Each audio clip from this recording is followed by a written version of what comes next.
London Bangla press ক্লাবের আয়োজনে গতকাল ১৯ জুন বৃহস্পতিবার লন্ডন এন্টারপ্রাইজ একাডেমিতে কমিউনিটি কোয়েশন টাইম শীর্ষক একটি অনুষ্ঠান সম্পন্ন হয়েছে। যুক্তরাজ্যে নিযুক্ত হাই কমিশনারকে নিয়ে ইতিপূর্বে অনেকগুলো অনুষ্ঠান আয়োজিত হয়, যা কিনা লন্ডন বাংলা প্রেস ক্লাবের মাধ্যমে হাই কমিশন ও কমিউনিটি একটি সেতু বন্ধন হিসেবে কাজ করার সুযোগ সৃষ্টি হয়। তো এটা একটা ঐতিহ্যবাহী সংগঠন, তাদের সবাইকে জড়ো করতে বা একটা অনুষ্ঠান করতে গেলে হয় না, একটা প্রস্তুতির বিষয় থাকে।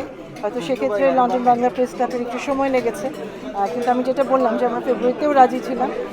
তো যেটাই হোক 5 মাস খুব একটা বেশি সময় না, তারপরে যে এরকম একটা ঐতিহ্যবাহী প্রতিষ্ঠান এই আজকের এই ডায়ালগ বা কথার একটা অনুষ্ঠানে একটা সুযোগ করতে পেরেছে, তাদেরকে অসংখ্য ধন্যবাদ। আমরা এই যে প্রশ্নগুলোর বিষয়ে আমি যেহেতু অনেক সামাজিক সংগঠনের সাথে দেখা হয়েছে, কথা হয়েছে, তাদের এই অসুবিধাগুলোর কথা আমরা জানতাম এবং সেটা নিয়ে আমরা ইতিমধ্যেই বাংলাদেশ সরকারের কাছে বিষয়টি তুলে ধরেছি।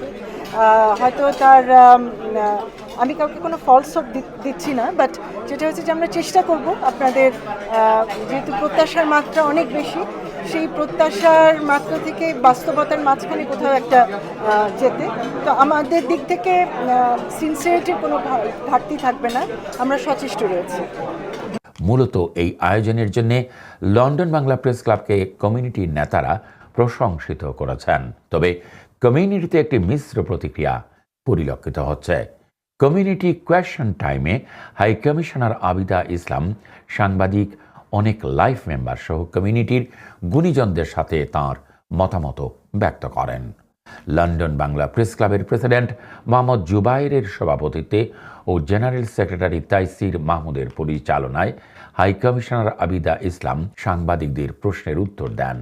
লন্ডন বাংলা প্রেস ক্লাবের পক্ষ থেকে আমি কৃতজ্ঞতা জানাই লন্ডনে বাংলাদেশের হাই কমিশনারের প্রতি, কারণ তিনি সাহস করে এখানে এসেছেন, ক্রিটিক্যাল কোয়েশ্চনের আনসার করেছেন এবং আমরা আজকের এই কোয়েশ্চন আনসার সেশনের মাধ্যমে আমরা যে অনেক সমস্যার সমাধান করে ফেলবো তা না, কিন্তু আমরা যে একটা অ্যাকাউন্টেবিলিটি রেখেছি, আমরা যে ক্রিটিক্যাল কোয়েশ্চন করি, সম্মানের সাথে কথাবার্তা বলি, এটার একটা প্রমাণ লন্ডন বাংলা প্রেস ক্লাব রেখেছে এবং হাই কমিশন, কমিউনিটি এবং প্রেস ক্লাবের যে সদস্যরা আছেন, বিভিন্ন পর্যায়ের সাংবাদিকরা আছেন, তাদের যে জবাব দিয়েছেন, তাদের বিভিন্ন প্রশ্নের উত্তর দিয়েছেন, সে কারণে আমি কৃতজ্ঞতা জানাই এবং আমি মনে করি আমাদের প্রশ্ন, আমাদের ডায়ালগ এবং আমাদের অ্যাকাউন্টেবল করার এই যে প্রক্রিয়া, সেটা জারি থাকা উচিত। প্রেস ক্লাবের এক্সিকিউটিভ কমিটির সকল সদস্য, সিনিয়র সাংবাদিক ও বাংলা প্রিন্ট ও ইলেকট্রনিক মিডিয়ার অনেক সাংবাদিকরা প্রশ্ন রাখেন।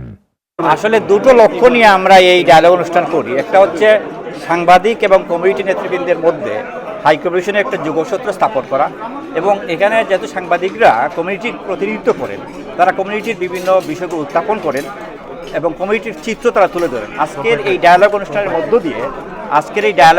মধ্য দিয়ে সাংবাদিকরা কমিউনিটির একটি চিত্র তুলে ধরেছেন, বিভিন্ন সমস্যা, সুবিধা অসুবিধার কথা। হাই কমিশনার যেহেতু নতুন, তিনি অনেক কিছু অবগত হয়েছেন এবং আশা করছি তিনি তার সময়কালে বাংলার এই কমিউনিটির বিভিন্ন আশা প্রত্যাশা পূরণে কাজ করতে পারবেন।